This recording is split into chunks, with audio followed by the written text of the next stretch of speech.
Bienvenidos a un nuevo episodio de nuestro podcast.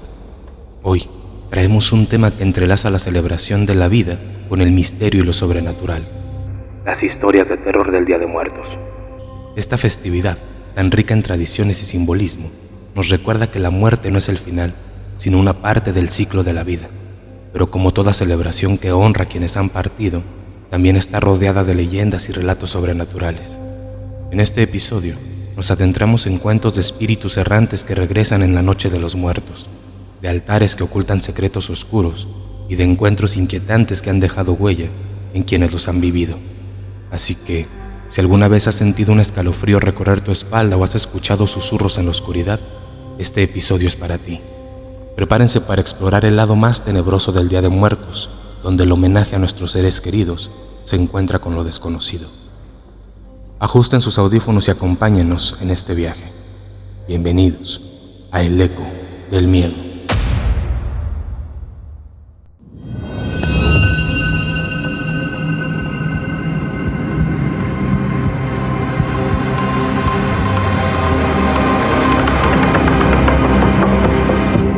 El Eco del Miedo.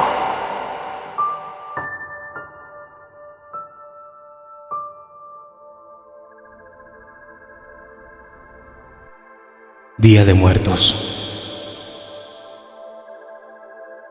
Cuando uno es niño, jamás llega a imaginarse por lo que pasará conforme uno crezca. Nos hacemos una idea y nos imaginamos el mejor panorama de nuestras vidas, pero es cierto que el destino se ríe de nosotros cuando hacemos planes. Algo que es cierto e indiscutiblemente seguro es que conforme uno crece, los demás empiezan a morir. Creemos que nuestros padres, abuelos y amigos son eternos y que al despertar a la mañana siguiente estarán allí igual que cada día, pero ¿qué pasa después de morir? Algo es seguro: los que quedamos con vida echaremos de menos a los que se nos fueron. Es de este modo que quisiera iniciar contándoles lo que fue para mí una señal de que tenía que continuar después de haber perdido a alguien, y espero les sirva de algún modo para darse cuenta de que hay una forma de vencer a la muerte y que sepan que aquellos que se nos adelantaron aún siguen con nosotros. Todo inicia en un municipio escondido entre la sierra, allá por Tepatitlán de Morelos, rumbo a Yahualica, pero mucho antes se ubica el municipio de Mezcala, un municipio con pocos habitantes pero lleno de leyendas e historias. Uno de mis mejores amigos de la universidad había enfermado, más bien, había empeorado. Lo conocí cuando ya tenía diabetes y me platicaba que seguido tenía que inyectarse para poder sobrellevar la enfermedad. Vivía en una casa que era suficientemente grande para darles cobijo a varios de nosotros, pues cuando íbamos de visita éramos bastantes compañeros de clases quienes llegábamos y nos quedábamos a dormir. Justo en el patio de su casa parecía haber media hectárea de milpa. Una vez por año nos veníamos en su casa por la noche para hacerle lotiza, y precisamente una de esas noches fue cuando lo encontré sentado a él solo a la orilla del río mientras que los demás se embriagaban en otro lado. Estoy muriendo, Mario, y creo que no la libraré esta vez. Mientras me lo decía, su voz sonaba quebradiza. Tengo miedo de morir, pues no sé con qué me vaya a encontrar. Terminó diciendo mientras se tallaba los ojos. No supe qué decirle.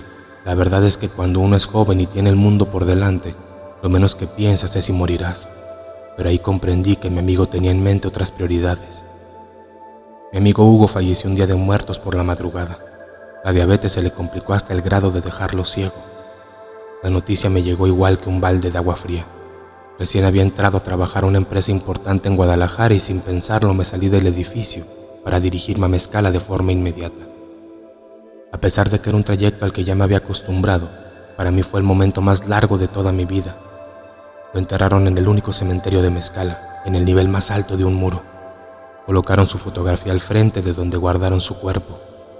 Justo en ese instante comenzó a llover. Ya era tarde y la mamá de Hugo nos ofreció cobijo en su casa. Aunque había varios parientes de su familia, había espacio suficiente para todos. Sin embargo, yo decidí quedarme un rato al lado de la milpa, repasando cada momento que viví con mi amigo. Ya era tarde, recuerdo que pasaban de las 2 de la mañana. Yo estaba bebiendo mientras observaba la milpa mecerse con el viento, pero entre el maizal vi algo que me llamó la atención poderosamente. Una persona caminaba a través del maizal, pero no lo vi con claridad. Había algo de niebla por la lluvia que recién había dejado de caer. Me imaginé que se podía tratar de algún familiar. No sé qué me impulsó a ir a ver. Lo menos que quería era ver que alguien se había metido a escondidas a robar. Quizás fue ese el impulso y cuando menos lo pensé ya me encontraba buscando a aquella persona que había visto entre la milpa. Me agaché para ver si lo veía correr entre los surcos y escuché justo al lado de mi oreja la risa de alguien detrás de mí. Hizo que me exaltara, pues aquella risa me había parecido muy familiar. Por alguna razón recordé la risa de Hugo. Nuevamente pude escuchar que alguien caminaba entre la milpa y por fin vi a alguien correr entre ella. Esta vez lo había visto con mayor claridad. Había visto a Hugo. No cabía duda, pues tenía la misma complexión. Por extraño que parezca, no me sentía con miedo. Sin embargo, sí me parecía algo raro. Cuando ya habían pasado algunos minutos sin ruidos o visiones engañosas, decidí regresar a la casa y, sin esperármelo, alguien palpó varias veces mi hombro derecho y mientras lo hacía me dijo: «Mario». Me volteé rápidamente y sin embargo no vi nada. Esto ya me había asustado. Volví a ver que alguien corría entre la milpa, así que decidí seguirlo. Podía ver que esquivaba el maíz con facilidad y a mí me costaba trabajo alcanzarlo. Cuando menos lo esperé, ya estaba justo a la orilla del río. En ese instante lo comprendí todo. Ya había entendido. Hugo de algún modo me había invitado a acercarme a hablar con él. Me senté en el tronco donde lo había visto por última vez con vida. La cerveza que traía en mano la dejé sobre el tronco donde se sentaba y brindé por él. «Por ti, hermano», dije hasta el cielo. Eso lo consideré la despedida y un cierre de mi duelo. Me sentí tranquilo conmigo mismo, sin embargo no me había dado cuenta, pero el destino me tenía lista una prueba que creo que mi amigo Hugo ya sabía. Fuimos a visitarlo poco antes de su aniversario luctuoso, para ser exactos un 9 de octubre. Me había puesto de acuerdo con 2 amigas de la universidad en ir a visitarlo y dejarle flores. Queríamos evitar visitarlo justo el Día de Muertos debido a toda la gente que visitaría el cementerio en esos días. Después de un rato de estar ahí con él, mis amigas decidieron ir a dar una vuelta para ver todo el cementerio por completo. Les comenté que yo me quedaría un rato más. Me senté a la orilla de unos escalones mientras revisaba mi celular.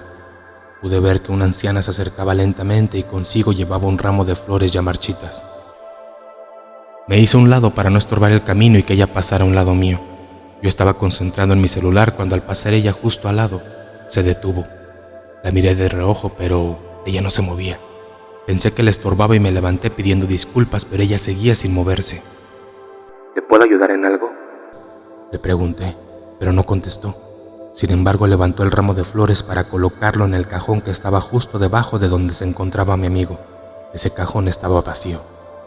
La viejita puso el ramo en ese lugar y se retiró lentamente. No le di mucha importancia a lo que había pasado. Me imaginé que quizás le traía flores al muertito de abajo. Y fue cuando se me ocurrió lo más estúpido que pude haber hecho en un cementerio. Pensé en asustar a mis amigas cuando regresaran y me encontraran dentro del cajón vacío. Además, sería una experiencia que nunca me imaginaría que viviera. Usé la cajonera de abajo a modo de escalón y me metí en el vacío. Y sin darme cuenta, había pateado el ramo de flores marchitas que había dejado aquella viejita. Me quedé unos minutos inmóvil pensando en esa sensación de estar en una cajonera donde tenía que haber un ataúd. Mi amigo descansaba en la parte de arriba y un desconocido en la parte de abajo. En ese momento escuché unos pasos. Cerré los ojos y me quedé en silencio pensando qué decirles cuando me vieran ahí mis amigas. Y en un instante todo fue silencio. Ya no las escuchaba venir. Levanté la cabeza para ver si estaban ellas ahí y, cuál fuera mi asombro, que pude ver a la anciana que me veía con ojos de terror. Su rostro era gris, sus ojos blancos al igual que canicas. Me asustó pues comenzó a gritar y con sus manos arrugadas me empujó más hacia adentro de la cajonera. Me comencé a sacudir para que me soltara, pero juro por Dios que aquella anciana tenía mucha fuerza. En ese instante tuve la sensación de que algo jalaba de mi pecho, me jalaba hacia el fondo del cajón. Pude ver que mi playera se jalaba y con mis manos me sacudía esa sensación mientras en mis pies tenía aquella anciana empujándome hacia adentro también. Me sentía bastante desesperado que comencé a pedir auxilio y cuando sentí que ya no la libraría, pude ver que alguien tomaba fuertemente mis piernas y me jalaba hacia afuera. Volteé rápidamente y ya no vi a nadie, ni a aquella anciana ni a quien me había ayudado. Me encontraba todo lleno de polvo y telarañas. Desconcertado me levanté rápidamente y miré hacia adentro. No supe qué había sido aquello que me había sacado. Tomé el ramo de flores y lo aventé dentro del cajón. Sin esperar un segundo más, tomé las cosas que traía y me dirigí a la entrada para esperar a mis amigas. Allí se encontraba un sepulturero ya grande platicando con ellas. Les platicaba sobre que ya habían desalojado tumbas antiguas y tenían cajones libres para nuevos inquilinos. Yo me encontraba uno algo agitado. Una de mis amigas se acercó y me preguntó si estaba bien. No me pude contener y les platiqué todo. No me creyeron. Sin embargo, el sepulturero se había quedado bastante serio y concluyó diciéndome que me cuidara por donde fuera. Esa anciana al parecer ya tenía un conflicto contra mí por haber perturbado el lugar donde ella llevaba flores. A los pocos minutos decidimos regresar a Tepatitlán. Yo solo quería regresar a casa. Lo que estoy por contarles a continuación no es nada sencillo de escribir, pues tengo que recordar aquellas sensaciones y percepciones que tenía en ese entonces. Después del suceso del panteón, las cosas no marcharon tan bien. Siempre me sentía cansado. No podía dormir bien por las noches y muy seguido llegaba a tener la sensación de que algo se me subía mientras dormía. Mi apetito cambió mucho, no tenía hambre y lo que comía me daba asco. No estaba del todo bien. Los doctores me tenían con medicamento todo el tiempo, lo cual me comenzó a causar complicaciones. Me sentía cansado y deprimido sin ganas de vivir. Pero dentro de todos los males había algo que me confortaba mucho. Mi bebé pronto nacería, y eso me motivaba a salir adelante. A pesar de que me la pasaba tanto tiempo enfermo, trataba de darle al mal tiempo buena cara. Pero el día del nacimiento de mi hijo, la cosa empeoró. Mi bebé fue diagnosticado con inmadurez extrema. No había muchas posibilidades de que sobreviviera, así que toda la noche me la pasé con él sosteniéndolo en mis brazos y arrullándolo. Al día siguiente, en mis brazos, él falleció. Esto me llevó a una profunda depresión. No se diga a mi esposa, quien pasó por los peores momentos. Decidimos cremarlo para resguardar sus cenizas en el templo cerca de nuestra casa. Cuando salía del trabajo iba a visitarlo. Fue así que el 1 de noviembre me quedé sentado a un lado de donde lo teníamos resguardado. Me encontraba solo en la capilla, ya era algo tarde y no tardaban en cerrarla. El sacristán me había advertido que estaba por cerrar y solo me dejaría estar ahí unos minutos más. Yo tenía mi cabeza pegada a la puerta del cajoncito cuando escuché que alguien se acercaba lentamente. Parecía que arrastraba sus pies mientras caminaba. Yo tenía los ojos cerrados. Me estaba despidiendo cuando sentí que alguien puso su mano sobre mi hombro y me dijo en voz baja: «No mires atrás, solo deja que se vaya». Pude reconocer su voz. Se trataba de Hugo. Sentí que su mano la quitaba sobre mí y detrás de mí escuché que pasaba aquella persona que estaba arrastrando los pies.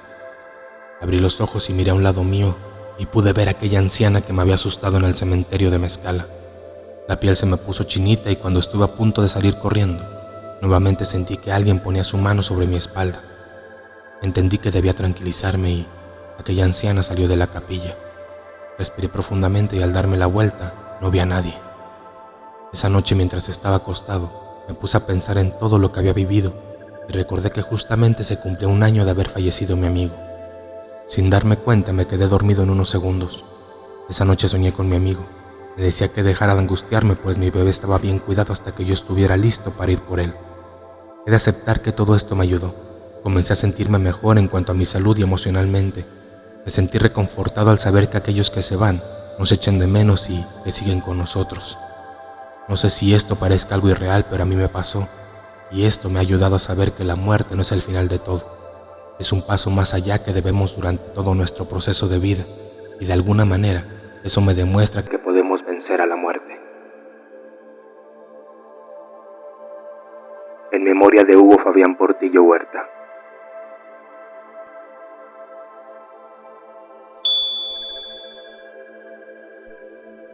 Solo en casa. Esto que te cuento me pasó hace algunos años, precisamente un día de muertos. Ese día solo estábamos en casa mi hermana y yo. Mis papás habían ido a ver a mis abuelitos y a otros parientes en un pueblo en San Luis Potosí. Desde el miércoles pasado habían aprovechado el puente de estas fechas, ya que el 1 y el 2 habían caído en jueves y viernes, así que estarían todo el fin de semana ya con ellos y regresarían hasta el domingo por la tarde. En realidad era como una tradición irnos cada año al pueblo de mis abuelos, pero en esa ocasión mi hermana tenía un compromiso con su novio y su familia, y yo había quedado de verme con algunos amigos de la preparatoria para ir a una fiesta. Así que en esa ocasión nos quedamos en casa. Mi hermana pasó gran parte de la tarde arreglándose y Eduardo, su novio, llegó por ella a las 6. Estuvo un rato conmigo en la sala mirando una película en la televisión mientras la esperaba. Después de un poco más de media hora, finalmente salió de su cuarto toda apresurada. Jaló a Eduardo del sillón y se fueron. Yo miré el reloj que estaba en la pared y apenas iban a dar las 7. Había quedado de verme con mis amigos hasta las 9. La idea era que fuéramos a la casa de Daniel, uno de mis mejores amigos. Él también tenía casa sola como yo, pero Habíamos planeado la fiesta ahí porque estaba mucho más grande que el departamento de mis papás, además de que era una vivienda individual y no estaba en un cuarto piso como aquí. Las pocas veces que intenté hacer una reunión con mis amigos, los vecinos siempre terminaban quejándose por el ruido. Incluso en una ocasión hasta llamaron a la policía.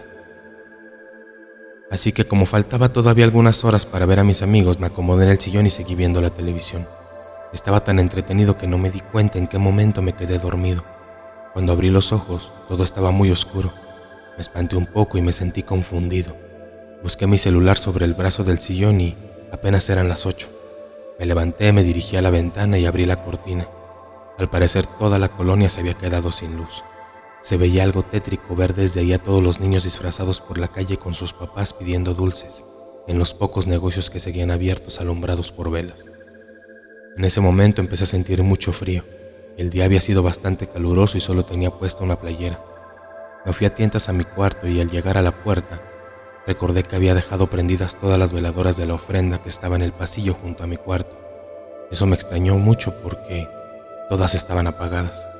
Tenía las ventanas cerradas y a pesar del frío que hacía no sentía ninguna corriente de aire. Antes de entrar al cuarto busqué la caja de cerillos sobre la orilla de la mesa. Al pasar mis dedos sobre el mantel, sentí algo viscoso y pegajoso. Pensé que podía haber sido los dulces de amaranto o de azúcar que se habían deshecho. Al momento no le di importancia. Seguí pasando la mano sobre el mantel hasta que encontré la caja. Prendí uno pero se apagó casi al instante. Saqué otro y se apagó. Y así estuve sacando varios que como prendía se apagaban. Pensé que estaban defectuosos o húmedos. Finalmente solo me quedó uno. Lo saqué y lo prendí con mucho cuidado. Fue entonces que al hacerle casita con mi mano para cubrirlo, sentí como si alguien hubiera soplado mi mano como intentando apagarlo. En ese momento sentí un escalofrío que me erizó hasta los cabellos. Volteé a todos lados pero estaba muy oscuro. La débil luz del cerillo no alumbraba mucho. Me apresuré a prender un par de veladoras antes de volver a tener la sensación de que alguien le soplaba a mi mano. Al alumbrarse la ofrenda me di cuenta que parte del mantel de la orilla estaba empapado con un líquido rojo.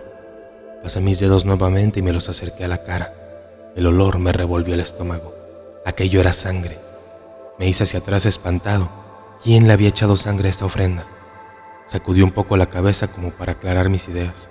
Trataba de asimilar qué estaba pasando. Llegué a pensar que tal vez era una broma de mi hermana y su novio que me habían dejado antes de irse, pero casi al momento tuve que desechar esa idea. Nunca en toda nuestra vida nos habíamos llevado así de pesado. Incluso pensé que había sido alguno de mis amigos que tengo en el edificio, pero la pregunta era cómo se habían metido. Caminé unos pasos sobre el mismo pasillo hacia el lavabo. Abrí la llave y dejé correr el agua un momento. Metí las manos y me empecé a enjabonar y tallarme fuerte para que se quitara la sangre. En ese momento escuché que tocaban la puerta de la sala. Me apresuré a secarme y caminé hacia allá. Con la luz de las veladoras iluminaba parte de la sala y del pasillo del departamento, así que ya no tuve que irme a tientas. Al fijarme por la mirilla de la puerta no pude ver nada. Me esperé un segundo y volví a escuchar aquellos toquidos. Fueron 3, pausados. Abrí lentamente la puerta pero no había nadie afuera. Asomé la cabeza a ambos lados del pasillo y todo estaba muy oscuro. Cerré y al darme la vuelta para regresarme a la sala, volví a escuchar aquellos 3 toquidos. Me molesté y me giré para abrir lo más rápido que pude la puerta y así agarrar al bromista, pero no había nadie. En ese momento sentí una brisa helada y me pareció escuchar una risa a lo lejos, hasta el fondo del pasillo que no me agradó mucho. Esto se estaba poniendo feo. Cerré despacio y caminé hacia la sala. En ese momento sonó mi teléfono. Era Daniel. Apenas si lo escuchaba. Medio entendí que la fiesta se había cancelado porque también se habían quedado sin luz y habían regresado antes de tiempo su familia. Todavía alcancé a decirle que se viniera para acá para tomarnos una cerveza. La verdad no quería estar solo. En eso empezó a parpadear la pantalla de mi celular indicándome pila baja y se apagó por completo. Pero eso no podía ser porque unas horas antes lo había cargado pensando en que estaría toda la noche afuera. Molesto lo aventé sobre el sillón y entonces volví a escuchar los 3 toquidos. Corrí a la puerta, abrí de golpe, pero ahí no había nadie. Me salí al pasillo y grité que ya no estuvieran jodiéndome. Pero en ese momento volví a escuchar los 3 golpes. Volteé a todos lados, seguía escuchándolos.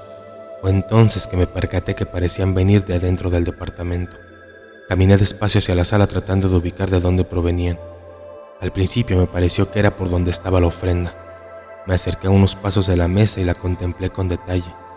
Entonces me di cuenta que cada golpe que se escuchaba, la luz de las velas parecían parpadear al mismo tiempo. Me asusté mucho, sentía que se me salía el corazón por la boca. Sin pensarlo, empecé a caminar hacia atrás alejándome de la ofrenda y fue cuando escuché claramente los golpes detrás de mí, en la ventana de la sala. Eso no era posible, estábamos en un cuarto piso. Me giré y caminé hacia allá. Las piernas se me doblaban del miedo. Alcancé con la mano la cortina y de un tirón la abrí. Fue algo aterrador. Tras del vidrio había una mujer con el rostro pálido y desfigurado, sin ojos, solo tenía unos huecos negros en la cara. Del susto me hice para atrás y me tropecé con la mesilla de la lámpara. Me fui de espaldas sobre el piso y al caer mi cabeza golpeó muy fuerte con la esquina del sillón.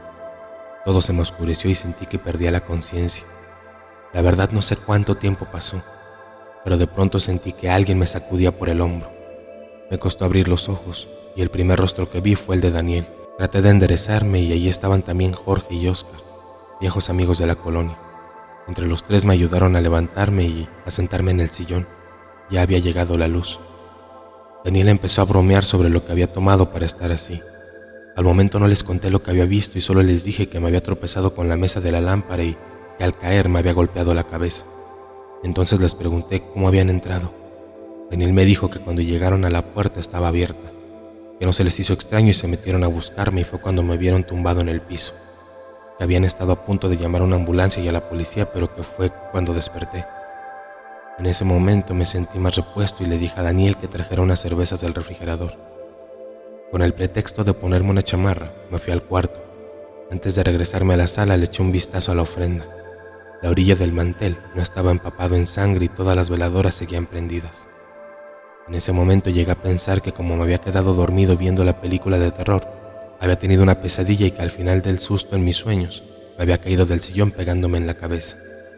Me pareció razonable la explicación y estaba a punto de darme vuelta para regresar con mis amigos, cuando me di cuenta que bajo la mesa de la ofrenda había regados muchos cerillos quemados por todo el piso. La fotografía. Hacía mucho tiempo que habíamos dejado de poner la ofrenda del Día de Muertos en mi casa. La verdad no sé muy bien por qué. De niño era algo muy especial que me gustaba hacer con mis hermanos y mi mamá, y más cuando llegábamos a ir a casa de mi abuelita y le ayudábamos a poner su ofrenda, porque nos contaba muchas historias de cómo llegaban los fieles difuntos a visitarnos esos días, mientras comíamos dulces de amaranto y calaveritas de azúcar. Podíamos pasarnos todo el día escuchándola, pero no siempre podíamos visitarla, y la mayoría de las veces nos pasábamos esos días en casa. El mero 2 de noviembre se iban muy temprano mi mamá y mi hermana Wendy, la mayor, al mercado a comprar flores, fruta, pan y veladoras, mientras Saúl y yo, mi hermano menor, esperábamos que abrieran la papelería de la esquina para ir por papel picado y lo que nos hiciera falta para adornar nuestra ofrenda. Entonces, después de desayunar, nos la pasábamos todo el día poniendo nuestra ofrenda y contando historias de sustos y espantos. Primero poníamos un mantel blanco que cubriera toda la mesa y las veladoras, y después acomodábamos la fruta y el pan hasta el frente. En la parte de atrás poníamos una botella de rompope y una de tequila para mi abuelo, y al final poníamos las calaveritas y los dulces. Lo que no poníamos eran las fotografías de nuestros muertitos y recuerdo que en una de esas ocasiones le pregunté a mi mamá el por qué. Ella me dijo que no teníamos fotos de ellos. Entonces no sé por qué se me ocurrió preguntarle que a quién extrañaba más de los que ya no estaban con nosotros. Mi mamá se quedó callada por un momento. Su cara se entristeció mucho y se quedó mirando fijamente a la ofrenda como si se hubiera perdido en sus recuerdos. Suspiró profundamente y me dijo que a su abuelita. Había sido una madre para ella. Sé que era un niño y no comprendí lo que me había dicho, pero en ese momento le prometí que buscaría una fotografía de su abuelita para que la pudiéramos poner en la ofrenda y así ya no la extrañara tanto. Recuerdo que me miró con mucha ternura y sacudió mi cabello con su mano. Seguimos adornando con el papel picado y pasamos toda la tarde contando historias de espantos. Recuerdo que durante los siguientes años le estuve haciendo la misma promesa de encontrar una fotografía de su abuelita, y ella solo me sonreía porque sabía muy bien que al otro día se me olvidaría, y así se nos fue el tiempo sin que pudiéramos hacer algo para evitarlo.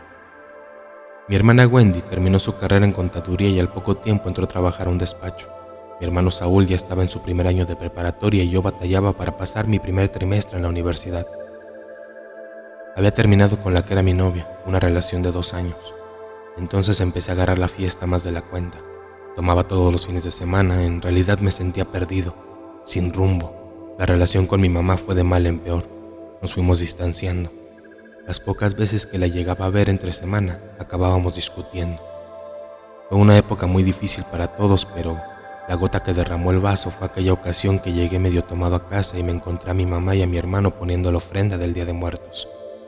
No sé por qué empezó la discusión, pero recuerdo que le grité que los muertos no regresaban, que uno se muere y punto, que todo eso eran puras invenciones y me fui a mi cuarto, pero sabía que había rebasado el límite.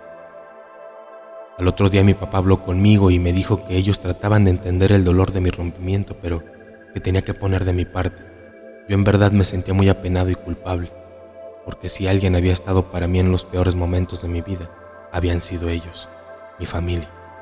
Recuerdo que le prometí que eso no volvería a pasar y que le iba a echar más ganas. En los siguientes meses dejé la fiesta y me dediqué por completo a mis estudios. La relación con mi mamá empezó a mejorar otra vez y todo parecía ir muy bien.